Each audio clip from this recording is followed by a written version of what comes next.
one point, you actually recruited Road Warrior Animal, who we've also done an interview with, to play at your college. It didn't ultimately work out too well, but you guys go back a long way, I guess. We do.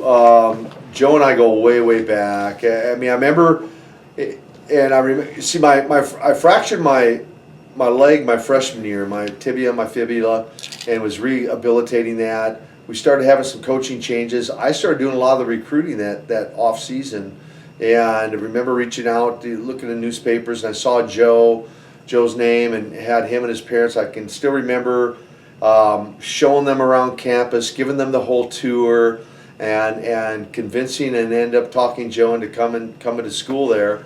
And so we were able to play 2 years together there at the junior college, and then eventually encouraged him to come up to Morehead State University with me, and he did.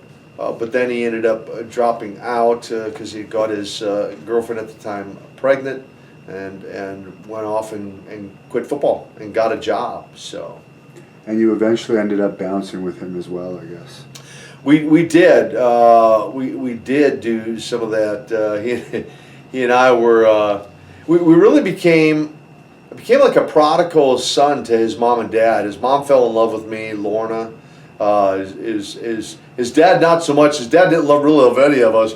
You know, we would we called them all the muscle heads from the gym, right? We'd go over to Joe's house. Joe had a pool, so his dad would be off working. We'd all go over there, work out, go over to the house, and just hang out in the pool, and you know, just be crazy. And his dad come home. His dad be so mad because there'd be 15, 20. We'd eat and drink everything in the house, and so. Yeah, they embraced me. In fact, 1 year, true story, 1 year, his mom bought me more Christmas presents than she bought any of the other three boys. And I remember they're like, Mom, what's up with that? I mean, they were mad. But Lorna just fell in love with me and took me in as one of her own. It was pretty amazing. Is that why John Laurinaitis never brought you to make any appearances for WWE? Yeah, maybe. Maybe John's always had that against me. I'm like, come on, dude. Like, really? But yeah, maybe. I don't know. So what enticed you to go out there and live with Joe before he actually invited you to wrestle?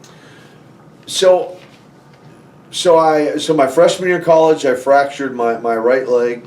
I rehabilitated, came back, was determined to come back and did, and played 3 more years of college football.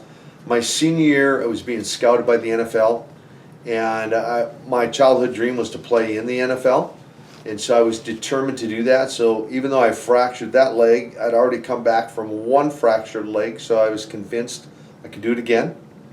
And so I moved back to Minneapolis, training at the gym. I trained for about 1.5 years. And that's where I did the bouncing, because I wanted to be able to have really kind of the bulk of the day to be able to be in the gym. So I was several hours a day, every day, and so to be able to make some cash at night bouncing seemed like kind of a natural or a given. That's where Almo and I were bouncing together.